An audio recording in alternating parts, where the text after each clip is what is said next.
색깔 있는 인터뷰 시작하겠습니다. 2014년 4월 16일 세월호 참사 당시 청와대 홍보수석이었던 이정현 새누리당 의원이 공영방송인 KBS 보도국장에게 직접 전화를 걸어서 온갖 욕설과 함께 정부를 이렇게 짓밟아서야 되겠느냐. 사실상 보도 통제를 한 통화 내역이 공개돼 파문이 일고 있습니다. 언론단체는 박근혜 정부의 보도 통제와 관련해서 즉각적인 청문회를 열어야 한다. 이렇게 요구를 하고 있는데요. 오늘은 이 폭로를 이끌어낸 김주원 전 KBS 이사를 모시고 자세한 말씀 듣도록 하겠습니다. 이사님 반갑습니다. 네, 안녕하세요. 고맙습니다. 네, 팟짱의 애청자세요. 네, 그렇습니다. 팟짱 거의 매일 봅니다. 아, 정말요? 너무 감사드립니다. 예.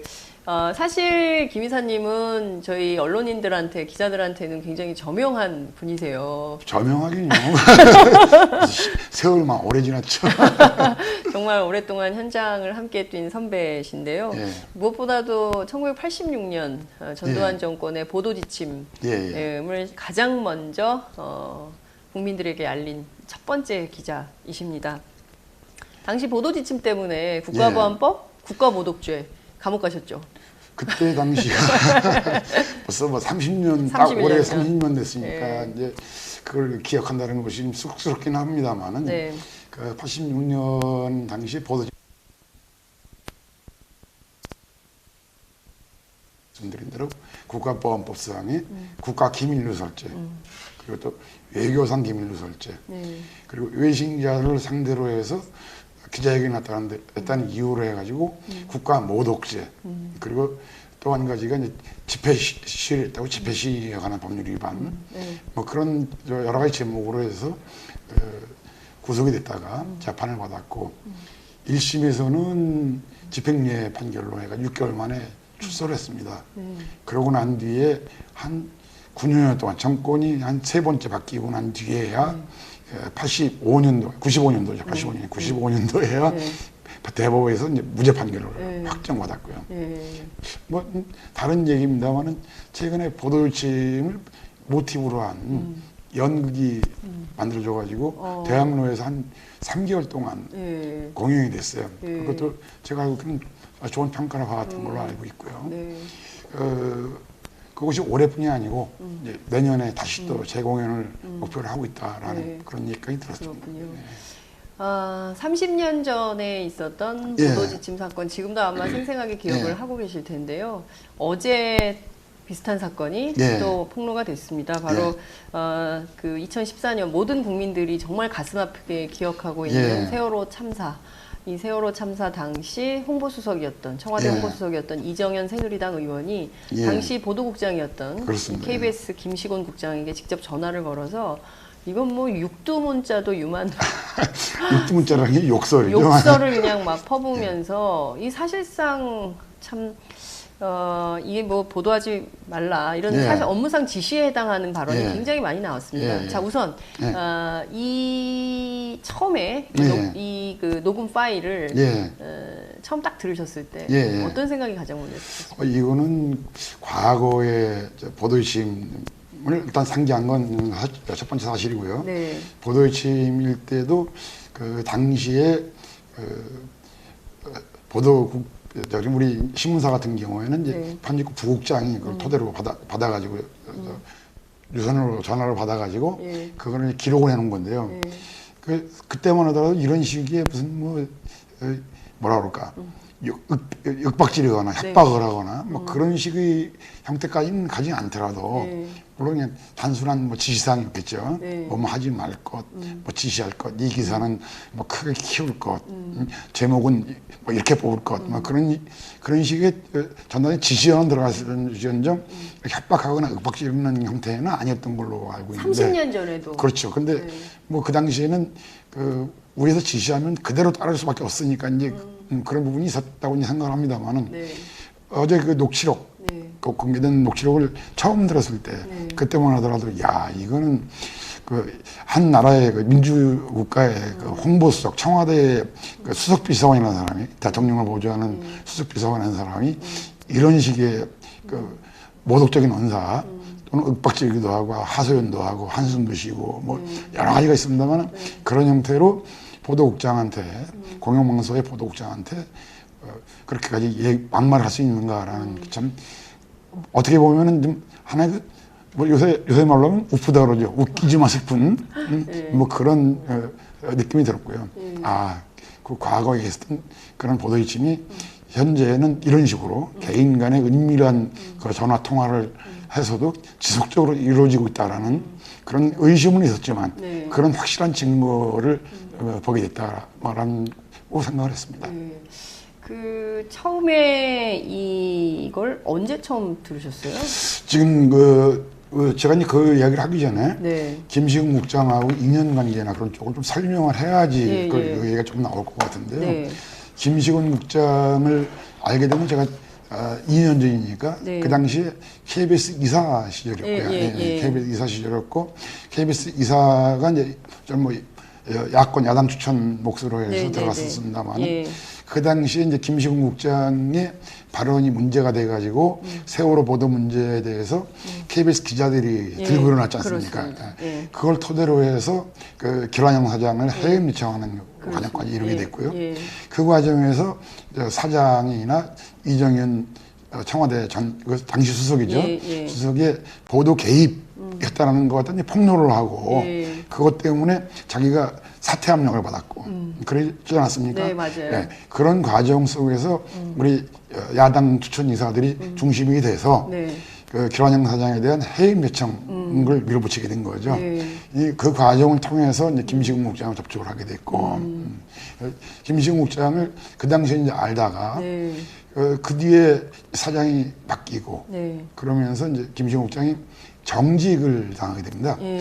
그것도 사장이 바뀐 뒤에 4개월 정직을 받았는데 그 정직을 받고 난 뒤에 자기가 얘기를 하는 것이 이 정직이라는 정당하게 권력의 잘못된 그 보도 개입 또는 사장의 보도 개입 문제에 대해서 문제를 제기했는데 이것이 정직 4개월의 징계감이 될 수 있겠느냐.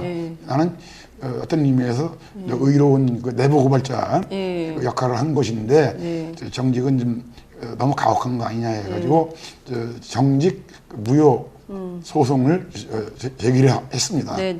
그러면서 이제 또 그와 동시에 기란영 사장은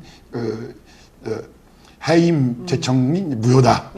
그런 소송을 또 제기했고 자기는 보도에 개입한 거 없다는 식의 주장을 하면서 그런 두 가지 과정 속에서 자기가 증거 자료로 제출하겠다 해야 되겠다. 그 증거 자료가 자기 가지고 있던 것이 이제 녹취록이 있었고 그 김시곤 전 국장이 자기가 그 사장이나 청와대 수석에서 나왔던 그 지시사항이나 무슨 뭐 항의 전화나 뭐 그런 내용들을 적어놓은 비망록이 있었죠. 그 비망록하고 두 가지를 저한테 건네주고 그걸 건네주면서 앞으로 재판 과정이나 그 과정에서 이걸 어떤 식으로 했으면 좋겠는지에 대한 자문을 계속했어요. 그래서 이제 김시국 국장하고 그 뒤에 자문 과정이 상당히 길었죠. 길었었는데 최근에 나온 게 세월호 특조위 조사를 받았는데 처음에는 KBS 내에서 세월호 특조위 조사에 나가지 말라는 식으로 이제 얘기를 했다가 KBS에서 그런 식으로 구체적인 지시사항은 아니지만 종용을 한 걸로 이제 알고 있는데 아직까지도 김시국 국장이 KBS 현직 직원 아닙니까? 그래서 나오지 말라고 했다가 그것이 이제 이번 4.13 총선 이후에는 그냥 자율에 맡긴 걸로 들었습니다. 4.13이 이제 여소야대 국면이 그렇죠. 되니까 그다음에는 자율적으로 너무 정치적인 그래서 자율적으로 돼 있던 것으로 알고 있고 또 하나가 그 기란영 전 사장이 세월호 특조위에 가서 그 자기가 보도 개입하지 않았고 청와대는 그쪽에 지시가 없었다는 식의 허위 증언을 한 거예요. 기란영 사장이. 그 이야기를 듣고 우리 김시국 국장이 허위 증언이 말이 안 된다 해가지고 이제 자기가 세월호 특조위 조사에 임해가지고 그 자료 아까 말씀드린 대로 비망록하고 녹음 파일을 제공을 하고 그런 식으로 하다 보니까 지금 이 문제가 또 뭐가 됐냐면은 세월호 특조위가 강제 종료 시한이 어제 아니에요. 그렇습니다. 강제 종료라고 뭐 하지만 그러니까 그 시간에 맞춰서 일단 세월호 특조위에서 그 두 사람 기란영 전 사장하고 그 이정현 전 수석을 예. 고발했지 않습니까? 예. 근데 고발한 토대가 되는 문건이 바로 김시곤 전 국장의 증언이에요. 증언하고 이 녹취록 2개 아닙니까? 예. 그걸 다 공개를 했는데 네. 특조위에만 공개할 것이 아니라 어차피 공개된 자료니까 이것을 이제 국민들한테 분명하게 알려야 된다라는 의도에서 저도 설득을 했고 네. 김시곤 국장도 뭐 거기에 대해서 동의를 해가지고 공개를 하게 된 겁니다. 예. 어제 기자회견 현장에는 김시곤 국장 참석을 안 하셨어요. 예, 그렇습니다. 예. 이유가 있나요? 제가 알고 있기로는 네. 김시곤 국장이 아직 현직 KBS 기자, 기자는 아니고 이제 위원 방송문화연구소의 직원으로 위원을 일을 하고 있는데 예. KBS 현직 직원이 기자회견에 나와서 얘기하기는 좀 그런 부분이 하나 있고 네. 또 한 부분은 지금 현재 아까 얘기했던 그 징계 무효소송이 진행 중이잖아요. 예. 자칫하면은 또 징계 무효소송 소송에 영향을 미치려고 의도적으로 한 거 아니냐라는 그런 의심을 받을 수 있으니까 그 이야기를 저를 통해서 제가 이제 공개를 하겠다라는 식으로 계속 설득을 해온 거에 동의를 해준 겁니다. 그렇군요. 예. 사실상에 지금 김시곤 국장 대변인처럼 뭐 돼버렸네요. 그렇게 돼버렸죠. 예. 그 하나하나 좀 짚어보도록 하겠습니다. 예. 이제 그 내용이 너무 충격적이기 예. 때문에 지금 뭐 많은 국민들께서 저희 방송을 함께 해주시고 계시는데요. 예. 내용 중에 보면 아까 제가 이제 욕설도 예. 들어가 있고 이제 그 회유도 있고 예. 부탁도 있고 뭐 윽박 지르는 내용도 있고. 있습니다. 예. 이게 핵심은 세월호 참사에 대해서 참사의 원인을 해경에게 돌리지 말라. 그렇죠. 예. 이게 이제 핵심 메시지인데 예. 4월 22일 예. 통하는 자, 그 내용을 보면 이게 보도의 방향을 예. 청와대가 예. 조정하려고 했다. 그렇게 볼 수 있는 거고요. 예. 지금 세월호 참사에 관한 것뿐이 아니라 네. 그 이전 상황, 그러니까 2013년도에 그 김시곤 국장이 국장으로 선임된 이후에 활동하면서부터 네. 그 국장이나 청와대 이정현 수석이나 예. 아니면 또 사장이 예. 보도 간섭에 대한 비망록이 공개가 된 게 있죠. 예. 그런 비망록 공개된 그 과정 예. 있었는데 이번에는 세월호 참사와 관련돼서 아주 구체적이고 예. 그리고 너무 협박 공갈 비슷한 것들이 말이 험하고 하니까 예. 그거를 제가 알고 있기로는 그냥 녹취를 한 걸로 휴대폰 전화해서 녹음을 한 걸로 예. 그렇게 이제 알고 있습니다. 물론 그 전에도 네. 그런 식의 그 간섭이나 그런 것들이 지속되어 왔는데 세월호 참사와 관련해서는 아주 구체적이고 아주 강하게 자기한테 협박을 하고 그러니까 그것이 상당히 문제가 됐다고 싶어서 공개를 한 걸로 제가 아는데요.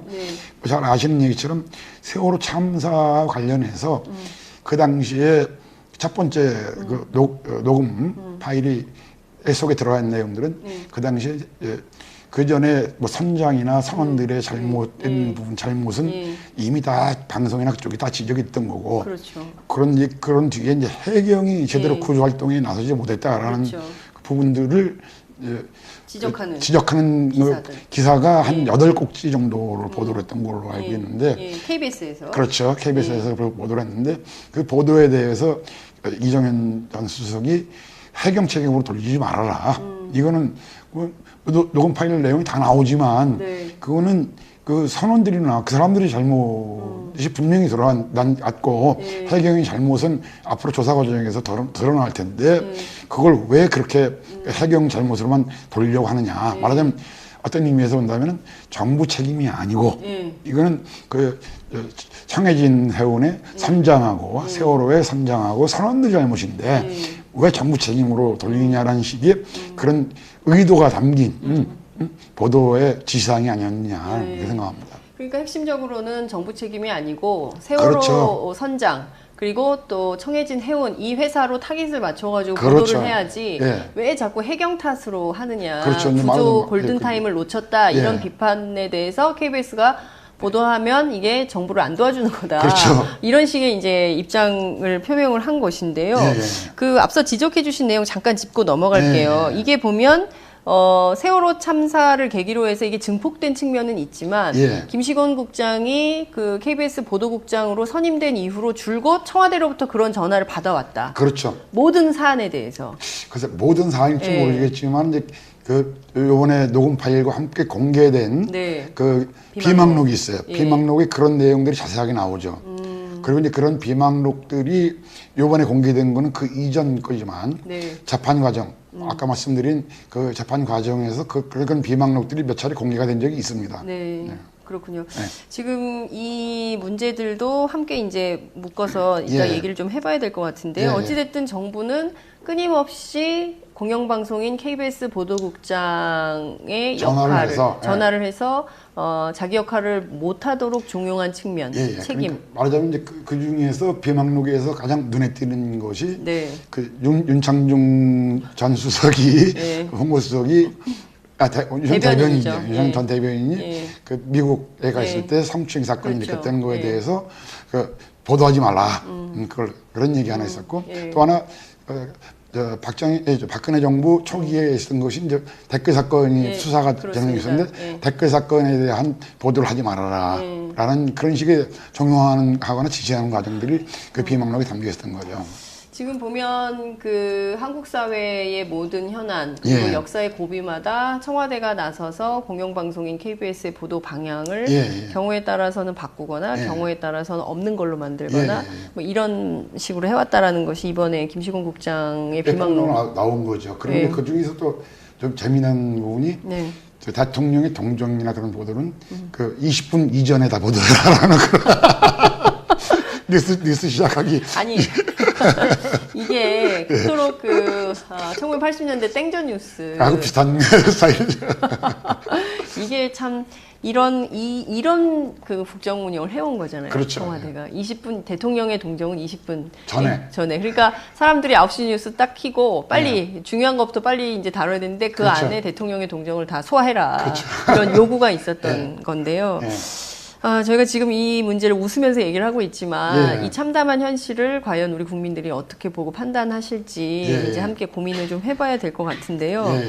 그 문제는 지금 세월호에 대해서뿐만 아니라 전 사안에 대해서 이렇게 했다면 이거는 좀 그 청문회가 좀 청문회나 국정조사가 불가피한 거 아니냐 예. 이런 얘기를 좀 해볼 필요가 있을 것 같습니다. 그렇습니다. 지금 얘기하는 거는 거의 정부의 네. 언론 특히 KBS 공영방송 KBS에 대한 간섭의 부분은 그 이전에 뭐 이명박 정부 때도 간간히 이제 그 보도가 되기도 했었고요. 네. 단순히 공영방송뿐이 아니라 그 일반 개인 신문사한테도 그 청와대 쪽에서 전화를 해가지고 이제 신문에 보도되거나 불이익을 일으킨 적이 있습니다. 네. 말하자면 그런 식의 것들이 어떤 면에서 본다면은 그 언론 장악의 시도인데요. 예. 그 언론 장악에 대한 과정들이 명명백백하게 밝혀져서 앞으로 그런 걸 막을 수 있는 제도적 장치도 있어야 되고 네. 청와대나 정부에서도 앞으로는 그걸 하지 않겠다라는 확실한 공약, 물론 그런 공약이 없었던 건 아닙니다. 네. 박근혜 대통령도 공약 과정에서는 정부는 방송에 대해서 장악할 수도 없고 방송에 대해서 간섭할 수 없다라는 그런 공약 아닌 공약을 한 적이 있습니다만은 그게 다 거의 흐지부지 되어 버렸거든요. 네. 그러니까 그런 과정 또 그런 과정 속에서 거기에 대항하던 네. 기자들이나 또 MBC 같은 기자들은 많이 또 해고가 되지 않습니까? 네. 아직도 지금 해고가 안 풀렸지만 안 풀렸죠. 그런 식의 방송 장악이나 언론 장악 과정에 대한 네. 부분들이 명명백하게 밝혀지고 그런 것들이 왜 그런 식의 통제를 했는지 네. 그것도 그 통제 내용은 뭐였었는지 그리고 통제를 막을 수 있는 제도적 방향 그 중에 하나 대표적인 것이 공영 언론의 지배구조 개선을 어떻게 할 것인지 라는 그런 방향으로까지 확대되지 않겠느냐. 그렇게 해야지만 언론이 제자리를 잡을 수 있지 않겠는가 하는 생각을 합니다. 그렇습니다. 그 많은 국민들이 지금 이게 30년 전이나 지금이나 예. 변한 게 하나도 없다. 예. 이게 말이 되냐. 지금 세상이 어떤 시절인데 청와대에 있는 홍보수석이 직접 전화해가지고 감내라 배내라 할 수 있냐. 그렇죠. 이제 이런 비판이 가능한 예. 건데요. 정작 당사자인 이정현 예. 의원이 이런 얘기를 했습니다. 본인이 당시에는 한 명의 생명이라도 예. 더 구해야 한다는 절박감에서 예. 해경이 지금 실제 바닷속에서 사투를 벌이고 있는데 자꾸 이제 그런 문제를 야기하는 게 좋다고 생각을 안 한 거다. 그렇지만 돌아보니까 자기가 좀 잘못한 것 같다. 불찰이다. 불찰이다. 언론인과 국민들께 사과한다. 이런 예. 입장 밝혔습니다. 예, 예. 어떻게 보세요? 근데 저는 분명히 그거는 사과만으로 그칠 부분이 아니고요. 네. 특히 그 재미있는 부분이 그 생명을 하나 구하기 위해서 해경을 비판하면 안 된다라는 그런 논리는 그게 어떤 형용모순이라고 저는 생각을 하는데. 형용모순이다. 예. 그건 뭐, 아니 해경이 잘못하는 부분을 좀 지적을 해가지고 보도를 해서 해경이 잘못하지 않도록 이끌어나갈 그 부분이 언론의 책무이기도 하고. 그렇습니다. 그런데 그걸 해경을 비판하면 해경이 애들을 구하지 못한다는 그런 논리는 그건 뭐 어불성설이죠. 거기다가 자기가 불찰이라는 식의 이야기가 아니고 그건 엄연히 현행 방송법을 위반한 겁니다. 방송법 위반이다. 현행 방송법 말하자면 보도에 개입하거나 그 하는 부분에 대해서는 네. 현행 방송법에 의하면은 처벌을 받게 되겠어요. 네. 그래 벌금 3천만 원 정도까지 벌금 3천만 원. 예, 처벌을 받게 돼 있고 실제로는 그런 부분에 대해서 세월호 특조위하고 네. 그리고 언론 노조에서 네. 두 사람을 고발한 그런 상황이고요. 지금 세월호 특조위하고 언론노조에서는 지금 이정현 의원과 김환영 사장, KBS 그렇죠. 사장 예. 두 사람을 지금 고발했죠. 해놓은 상태입니다. 예, 예. 그래서 이 고발 조사가 이제 검찰에서 시작이 좀 돼야 되는데요. 예, 예. 언론노조도 같이 고발했기 때문에 이 사건에 대해서 병합해서 진행이 되겠네요. 그렇겠죠. 예, 왜냐면 또 아무래도. 같은 상황이니까요. 네. 그런데 이제 세월호 특조위에서는 정식으로 고발한 그것도 하나의 국가기관은 국가기관을 고발했으니까 예. 검찰에서는 그걸 무시하지는 못하겠죠. 예. 그 대신에 이제 그 언론 노조에서 고발한 부분은 민간인 차원들이 고발을 했는데 네. 그 민간인 고발한 사안에 대해서 계속 검찰은 묵장만 벌여왔잖아요. 예, 예. 뭐 어버이연합 뭐 그렇죠. 조사 보면 뭐 거의 수사를 안 하고 있어서 예. 비판받고 있죠. 그런데 검찰이 그거는 요번에 확실한 증거가 나왔기 네, 때문에 이제 예. 아마 검찰도 수사를 안 하거나 민기적 거리기가 좀 무지하게 어려워진 것이 아닌가 생각이 드네요. 지금 뭐 그 어버이연합 차명 계좌 나와도 수사를 하고 있어가지고요. 확실한 정보를 예. 국회의원들이 대검에 직접 갖다 줘도 수사 안 안 하는 하죠. 상황이기 때문에 예. 과연 도대체 이게 정의로운 그냥 뭐 말 꺼내기도 좀 민망한 수준인데요. 예, 예. 오늘 아침 예. 네, 청와대 정연국 대변인 예, 예. 사인 간의 대화였다 이런 얘기를 했습니다. 죄송합니다. 예. 근데 어떻게 그게 청와대 공보수석인 사람이 네. 공영방송의 보도국장한테 전화를 한 것이 사인간의 대화가 될 수 있습니까? 난 그건 이해를 못 하겠는데요. 그분이 전직 MBC 기자. 그렇죠. 그러니까 전직 MBC 기자 그러면 청와대 홍보수석은 누구 개인적으로 어떻게 술자리나 뭐 그런 데 가서는 개인적으로 얘기할 수 있는 부분이 있겠지만 네. 그걸 또 개인적으로 얘기하더라도 그걸 받아들이는 사람이 지시사항이나 엄포나 협박이라고 생각하면 그거는 지침이고 그런 거 아닙니까? 예를 네. 들면은 성희롱 사건의 경우에도 그걸 받아들이는 여성의 입장에서 그렇습니다. 성폭행이나 성희롱을 생각한다면 그것이 그렇게 되는 것인데 그걸 사인 간의 대화로 축소한다는 것은 그건 말이 안 되는 거죠. 그리고 김시국 국장도 분명히 네. 그 음성 파일에 나타난 대로 그 내용들이 다 나오지 않습니까? 그걸 보면은 분명히 협박이나 아니면 윽박지름이나 지시 그런 걸로 받아들였던 것이 분명합니다. 그렇습니다. 이게 지금 심각한 문제로 되고 있는데요. 예. 청와대의 상황 인식이 이게 과연 바르냐 이런 비판이 가능할 것 같습니다. 네, 그렇습니다. 이원종 비서실장이 이런 얘기를 했습니다. 네, 이정현 당시 수석은 본인의 임무에 충실한 것이다. 그게 본인의 임무라고 주장을 하는 거거든요. 홍보수석이라는 거는 대통령의 뭐 친정이나 그런 것들을 발표를 할 수는 있어요. 네. 발표는 할 수 있지만 그것이 신문이나 방송에 어떤 식으로 보도되느냐의 문제에 대해서까지 간섭한다는 건 말이 안 되는 거죠. 말하자면은 신문이나 언론은 네. 항상 정권으로부터 독립돼 있어야 되는 그런 부분인데 네. 그 보도 자체에 간섭한다는 거는 그거는 자기의 소임이 아니고 그거는 어떤 자기 소임을 벗어나서 어떤 직무 유기는 아니고 이게 뭐라 그러나요? 자기 직무를 벗어난 행위다라고 네. 볼 수가 없는 거죠. 박근혜 대통령 임기 초부터 끊임없이 강조해왔던 것이 방송 장악은 있을 수도 없다는 없고 얘기죠. 불가능하다라고 주장을 해왔습니다. 그러나 엄연히 드러난 현실은 예. 그 녹음 파일에서도 드러나지만 하필이면 대통령이 KBS를 보셨네. 그게 말하자면은 지금 지금- 이제 뭐 여러분 다 짐작을 하시겠지만 청와대 비서실들이 소위 말해서 각하의 심기를 어떻게 건드리냐 안 건드리냐의 문제, 심기 경호. 심리 경호에만 몰두해 있는 그런 증거가 아니냐. 말하자면은 요번에 세월호 특조위를 자꾸 해산시키려고 하는 것도 어떤 의미에서 대통령의 7시간 행적을 특조위에서 이제 조사를 하겠다고 하고 있고, 그러니까 그런 식의 어떤 대통령의 심기를 건드렸다고 해서 물론 그것만 아니겠습니다만은 특조위를 강제 해산시키려고 하는 것이 아니냐라는 그런 비판도 가능하거든요.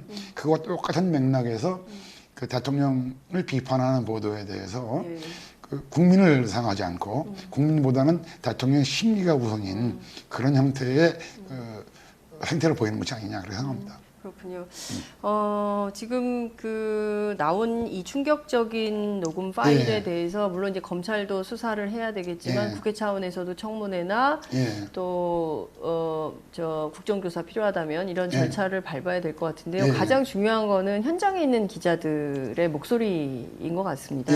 예전 같으면 이런 사건이 터지면 젊은 기자들이 가장 먼저 나서서 문제 제기를 하고 이건 잘못된 행태에 대해서 바로잡으라고 목소리를 높이는데 지금 보면은 일단 요번에 녹취록 녹음 파일 사건이 KBS 내에서 하기 때문에 아마 KBS 내부의 기자협회나 아니면 KBS의 노동조합이나 뭐 그런 쪽에서도 문제를 제기하겠죠. 그리고 또 그런데 요 부분이 어떻게 보면은 현 사장 체제가 아닌 전 사장 체제였으니까 이제 전 사장에 대한 고발을 통해서 이렇게 해결하겠다는 부분도 있겠지만 실제로는 더 나아가서 그런 방송 장악이나 언론 장악에 대한 부분들을 정치권이나 그쪽에 대해서 적극적으로 요청을 하고 그리고 대통령이나 정부에 대해서도 적극적으로 거기에 대한 비판이나 그런 행동이 뭐 이루어질 거라고 저는 그렇게 생각을 합니다.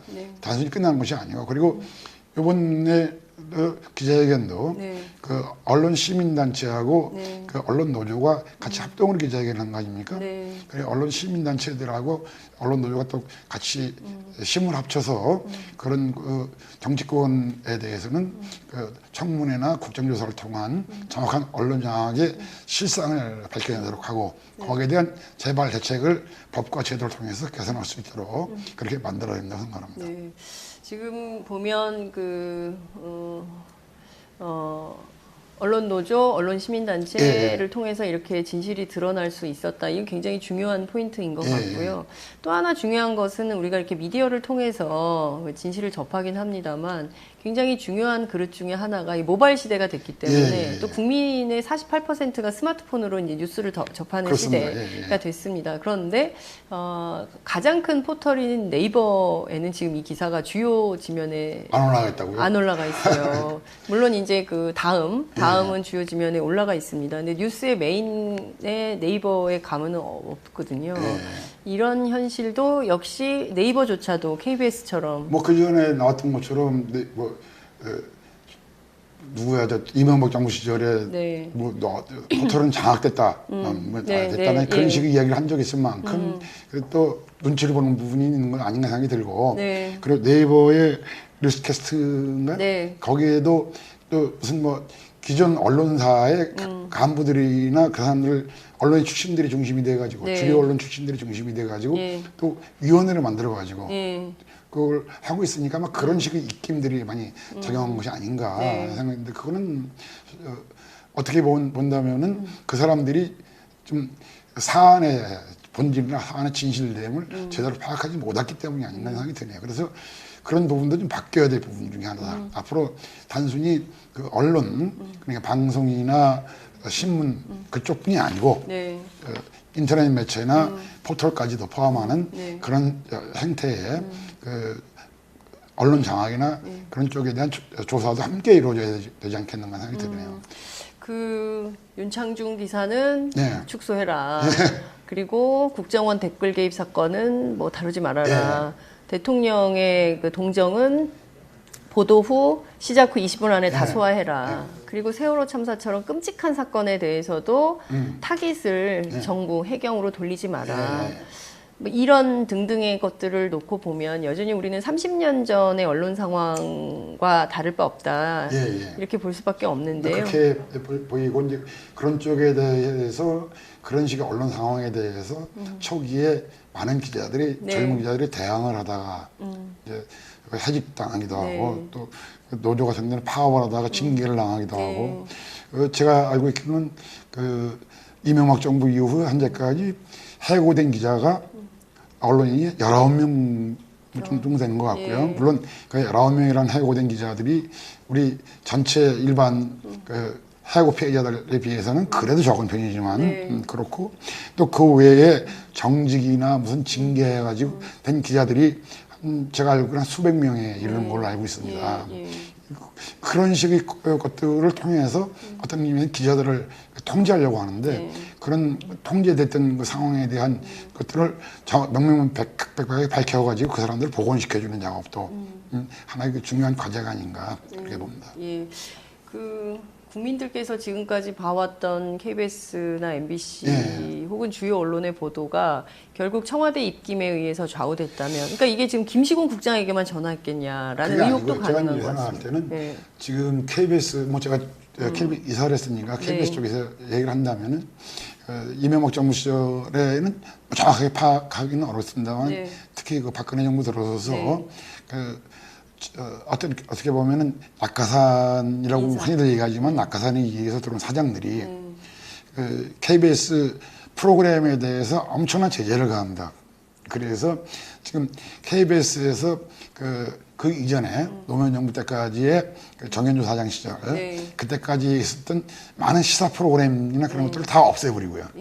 다큐멘터리 프로그램이나 아니면 뭐 일반 시사 프로그램도 다 없애버리고 그리고 지금 현 사장이 고대영 사장 들어와서도 뭐 옴부즈맨 프로그램이나 미디어 인사이드 같은 그 매체 비평 프로그램이나 그런 것들을 다 없애버리지 않습니까? 그러니까 이제 그런 걸 없애면은 아예 시사 문제나 그런 걸 다루지 않게 되는 거죠. 그러니까 이제 그런 것들도 정확한 실상을 파악해서 그 실제로 현장에서 일하는 기자들이나 PD들의 의견을 반영을 해서 자율적으로 제작하고 보도할 수 있도록 그렇게 해주는 일도 매우 시급한 과제라고 봅니다. 우선 이 문제 KBS 안에서 좀 해결해야 될 문제도 있지만 또 이제 시각을 돌려보면 이정현 홍보수석이 KBS만 그랬을까요? 아니면은 그 기타 다른 방송 부분이 있겠죠. 예를 들면 이제 가장 큰 문제는 공영방송이라고 해서는 MBC 문제는 뭐 상당히 큰 문제로 부각이 됐지 않습니까? 이미 부각, 미디어 그 보도 문제나 그런 쪽에서도 완전히 큰 문제가 돼 있고 그 단순히 그런 쪽이 아니고 아까 말씀드렸던 것처럼 방송뿐이 아니고 신문에까지 예를 들면 그 이전에 청와대 비서관들 소위 말 십상시 사건에서 문제가 됐을 때 세계일보에 대해서 그 세계일보에 대해서도 뭐 청와대에서도 여러 가지 뭐 합박을 하든지 전화를 하든지 지시를 하든지 했던 게 있고 심지어는 언론에 보도될 때는 세계일보가 대주주인 통일교 재단, 통일교 재단에까지 뭐 세무조사를 하거나 하는 식의 그런 위협을 가한 적이 있지 않습니까? 그래서 그 문제가 결과적으로는 거의 보도가 되다가 말았죠. 수사도 흐지부지 못해버렸고. 그러니까 청와대 비서관들의 국정 개입, 혼란 부분 같은 것들도 처음에는 그 신문들이 열심히 보도하다가 나중에 가면은 또 세계일보 같은 데는 많은 자료를 가지고 있음에도 보도하지 않고 그런 부분들이 비일비재로 일어나고 있는 걸로 보입니다. 그런 것 아까 말씀드렸지만 그런 것들이 실제로 사건으로서 드러난 것이 일 뿐이지 실제로는 더 은밀한 형태로 해가지고 그 보도 개입이나 통제나 지시 같은 것들이 이루어지지 않겠는가 하는 것이 이제 개인적인 생각입니다. 그렇군요. 아, 참 답답합니다. 지금 30년 전이나 지금이나 저널리즘의 왜곡된 상황, 그리고 정권의 의도에 따라서, 그리고 대통령의 입맛에 따라서 보도 내용이 손질돼야 하는 이 상황. 대통령이 이정현 홍보수석에게 지시했을까요? 글쎄요. 그건 뭐죠? 그거는 어떻게 아니면 이정현 수석이 알아서 그렇게 전화를 막 한 것일까요? 아니면 대통령이 신경 쓰라고 해서 그랬을까요? 그것도 좀 확인을 해봐야 될 것 같은데요, 조사를. 뭐 확인해 봐야 네? 되겠습니다만 제가 그런 부분까지 시콜콜하게 지시를 하지는 않았겠지만 큰 틀에서 본다면은 지금 대통령이 항상 그 수석 비서관회의나 어디 얘기 나오면은 이 정부 잘못이 아니고 다 네, 남의 탓으로 남 돌리는 탓하죠. 남 탓으로 계속 돌리는데 예. 그런 것들이 바로 그 홍보수석이나 그쪽하고 다 영향을 미치지 않았겠느냐. 그러니까요. 네. 다른 건 다 떠나서 하필이면 대통령이 KBS를 봤다. 이 그러니까요. 부분이 저는 굉장히 걸려요. 그러니까 대통령이 하필이면 KBS 보고 뭔가 언급이 있었으니까 이정현 수석이 득달같이 전화를 해서 또 강하게 어필했던 것은 아닌가라는 글쎄요, 의혹도 가능하지 않나. 글쎄 그럴 가능성도 있겠죠. 예, 그 뭐, 그런 생각은 아니 그 하죠. 가능성을 배제하기는 어렵겠지만 그건 뭐 확인하기가 우리 구중궁궐에서 일어난 그 사실을 확인하기 좀 어려우니까. 그러니까 참 안타까운 게 예. 있습니다. 그 저희 방송 지금 점심 시간인데도 많은 분들 함께하고 계시는데요. 충격입니다. 김해장유에서 이런 의견 주셨습니다. 언론 자유가 30년 전보다 더 후퇴했다는 겁니까? 한세나래님께서 이런 의견 주셨고요. 이정현 이제 추락하는 겁니까? 이런 의견들도 있습니다. 지금 뭐 이정현 의원이 지금 뭐 당대표, 예, 사무장 대표 출마한다고 출마하려고 하는데 하죠. 예. 글쎄 이런 언론사 국장한테 막말을 하고 욕설을 한 사람이 출마하고 당대표가 되면 새누리당이 뭐가 될까요? 새누리당 대표가 돼가지고 막 다른 사람 욕하고 그러면 어떡하죠? 아니 정말 저는 다 떠나서 예. 보도국장한테 전화해서 막 아무렇게나 욕하고 함부로 말하는 이런 현실. 그걸 또 이제 그냥 뭐 예 하면서 듣고 있는 그 보도국장은 또 아니, 뭔가 그러니까 화가 나니까 네. 말을 제대로 읽지 못하는 녹취록에 그런 상황이 쫙 다 네, 나오잖아요. 예. 말도 나오고 네. 그리고 또 그러니까 하도 그렇게 너무 닥달하고 그러니까 이제 그것도 이제 녹음을 해둬야겠다는 생각하였던 예, 거고 예. 그렇게 봅니다. 그렇군요. 어찌됐든 김시곤 국장은 기자는 기자네요. 그렇죠. 아니 근데 제가 이제 아까 김시곤 국장이 개인적인 그 생각을 제가 좀 대변한다고 한다면은 네. 김시곤 국장은 그 신념은 하나 있습니다. 말하자면은 자기가 무슨 뭐 이념적인 색깔을 떠나서 자기가 정부나 사장으로부터 보도나 그런 쪽에 개입하는 거에 대해서는 철저하게 그거는 개입해서는 안 된다. 보도국장을 중심으로 해서 그 기자들이 함께 그 보도를 만들어 나가는 것이지 그것이 윗선의 개입에 따라서 좌지우지 돼서는 안 된다라는 그 신념 하나 하고 또 그러한 정권에 의해서 임명된 그 사장일 경우에는 정권의 뭐 지시를 받았던 또는 알아서 기능 형태가 됐든 그런 형태를 가지고 보도에 개입을 하게 되는데 그러한 시기에 하여튼 그 대통령이 그 사장을 임명한 형태의 지배구조 때문에 이러한 그 보도 개입 문제나 그 언론의 독립성 문제나 편집의 독립 문제가 그 해결되지 않는다. 그래서 KBS의 공영방송의 그 지배구조는 반드시 바꿔야 된다는 그런 확고한 두 가지 신념을 가지고 있는 걸로 제가 얘기를 했고 또 그런 신념을 가지고 있기 때문에 제가 이 녹음 파일이나 그 비망록을 공개를 해야 한다고 설득할 수 있던 부분들이 먹혀 들어간 점도 있지 않겠는가.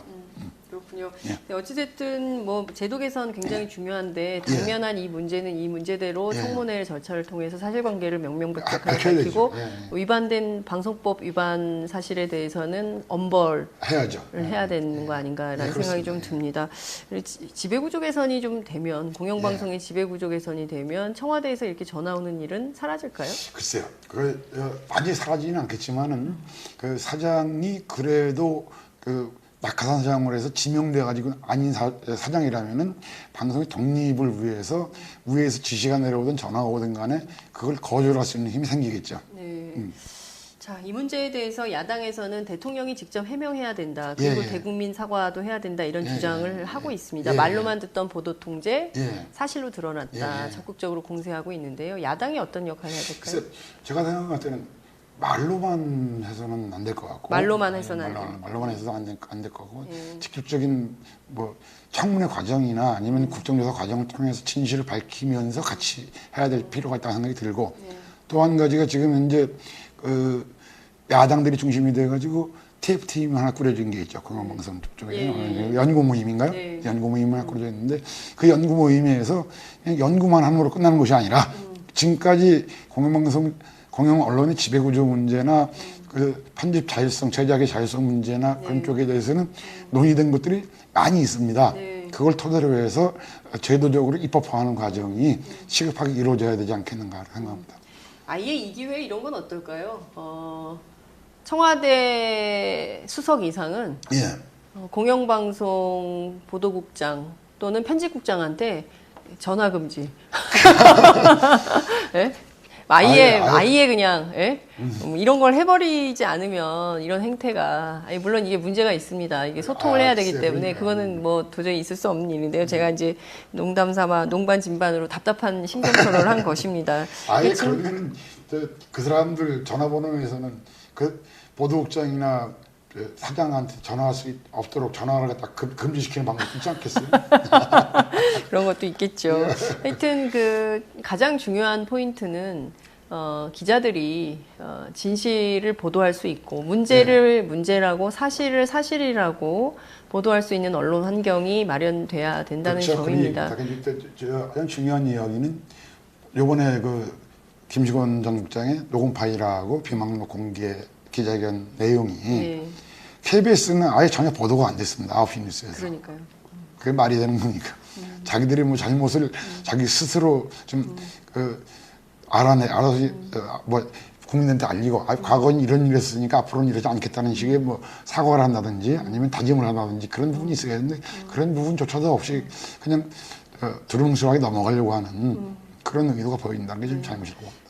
KBS만 그런 건 아닌 것 같아요. MBC도 똑같았어요. MBC는 그 보도는 했지 않습니까? 예, 조금. 백종문 사태 그렇죠. 대해서 전혀 이것도 그냥 언급조차 없이 그냥 넘어갔으니까 없는 사실로 만들려는 두 공영방송의 행태에 대해서 국민들이 묵과할 수 없을 것 같아요. 물론 그렇습니다. 본인들은 그렇지만 우린 다 알아요. 페이스북에 다 있고요. 오마이TV가 이렇게 적극적으로 보도하고 있기 때문에 감춰지지 않습니다. 오마이TV뿐이 아니라 요즘처럼 모바일 환경이나 인터넷이나 SNS가 발달된 과정에서 정부가 아무리 숨기려고 하더라도 그 숨기려고 하는 정보가 더 크게 증폭이 돼가지고 전달될 수 있는 그런 가능성이 크게 열려 있다는 점, 그 점을 아마 청와대를 비롯한 정부 관계자나 그런 사람들이 더 깊이 느껴야 될 거라고 봅니다. 네.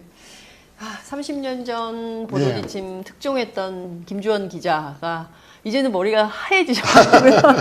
이제 또 KBS의 보도 지침이죠, 사실상.